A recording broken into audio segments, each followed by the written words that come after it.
Autre visite, une balade bucolique pourrait-on dire maintenant, et poétique surtout, avec un nouvel épisode de notre série estivale consacrée au plus beau jardin de France, au jardin d'exception. Alors cette semaine, Philippe Collignon nous ouvre les portes d'un très joli village médiéval, c'est en Haute-Savoie, sur les bords du lac Léman.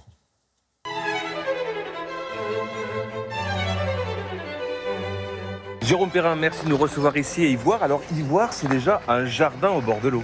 Alors Ivoire, c'est un jardin au bord de l'eau, mais un peu plus que ça.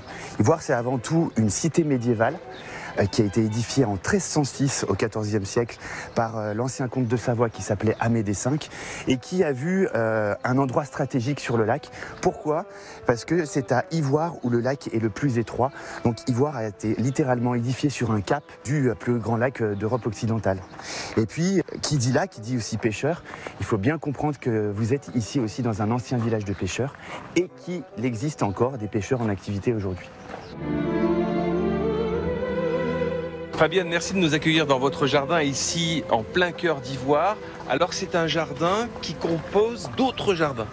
Oui, c'est un jardin déjà qui se décline sur deux niveaux. Vous avez toute une partie haute où vous avez des petits jardins qui ont des thématiques indépendantes les uns des autres. Et là, nous nous trouvons plus particulièrement dans la partie basse qui a une forme de labyrinthe dans lequel vous allez retrouver la thématique des 5 sens. Alors les 5 sens, on les représente comment ici ? Alors, on a un jardin du goût. Vous avez un jardin de l'ouïe qui, lui, est manifesté par le bruit des fontaines, les oiseaux, quelquefois les avions. Et vous avez aussi donc les senteurs. Donc là, c'est un jardin dans lequel on va au contact du végétal parce que c'est pas simplement la fleur qui sent, mais aussi le feuillage. Il nous reste le toucher, donc un jeu de texture. Et la vue, c'est simplement pour le plaisir des yeux.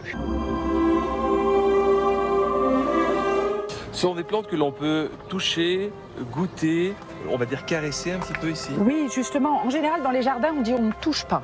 Nous on invite vraiment le visiteur à aller au contact du végétal parce que c'est là où va s'exprimer justement les senteurs, les odeurs, la sensation de la texture. Alors ici, il y a aussi la pierre qui est omniprésente dans les murets, mais également avec le château et tout ça au bord de l'eau. Oui, en fait, ici, on était dans l'ancien potager du château et même avant que ça ne devienne un espace vivrier, on va dire pour les habitants du château, on était dans ce qu'on appelait les servitudes militaires. Donc il y a plusieurs histoires qui parcourent les siècles de cette place. Alors c'est quoi les plantes qui composent ces jardins ? Ce sont des plantes médiévales, moyenâgeuses, des plantes récentes ? Alors, il y a de tout. En fait, il y a une flore qui peut être très ancienne, mais il y a aussi une flore plus contemporaine, une flore exotique aussi, puisqu'il y a 1500 variétés de plantes dans ce jardin.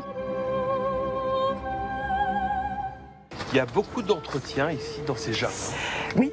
Alors, nous sommes 5 jardiniers avec une amplitude d'ouverture de travail, on va dire, qui commence à 6 h le matin pour se terminer à 18 h, 7 jours sur 7. Donc, physiquement, on est à peu près toujours 2,5 jardiniers dans le jardin. Vous êtes une jardinière heureuse ? Je pense que les jardiniers sont toujours heureux. Je ne vous dément pas. Ah,